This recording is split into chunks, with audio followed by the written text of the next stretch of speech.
Dhareshwar national highway ખાતે આવેલા ઓમ મંદબુદ્ધિ અનાથ આશ્રમમાં અત્યારે આ છે દેવના દીધેલા બાળકો એટલે દીકરા અને દીકરી બને છે જે આ છે ને સેવા કરવા આવી રહ્યા છે. હવે શું ઉપાડે છે તેને હું પૂછું છું.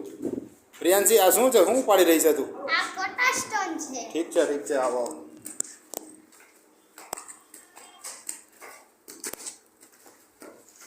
બીજી વાર છે અમારો રોનક તબલજી પણ આવી રહ્યો છે સાથે સાથે કોટા સ્ટોન લઈ અને સ્ટેજ રૂમ એટલે કે ફંક્શન હોલ ઉપર થપ્પા મારી રહ્યા છે, જેનું દ્રશ્ય આપ નિહાળી શકો છો.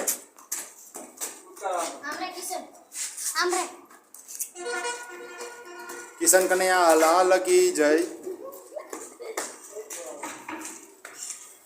રાહુલ છે, કિશન છે, આ પ્રિયાંશી જ છે. આજે આપણે થપ્પો લાગી ગયો કોટા સ્ટોનનો. કાલે લગાવવાનું કામ શરૂ થશે. ફંક્શન હોલ છે, આપ જોઈ શકો છો. ત્યારબાદ છે અમારા રોનક છે. હાલો, કેટલા કોટા સ્ટોન બાકી રહ્યા?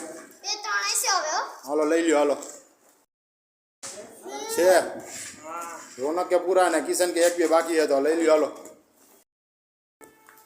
કોટા સ્ટોન જેટલા ઉપર ચડાવવાના હતા એટલા ઉપર ચડાવી દીધા છે. કાર્ય પૂર્ણ થઈ ગયું. હવે હાથ ધોઈને છૂટા ઘરે ભેગા.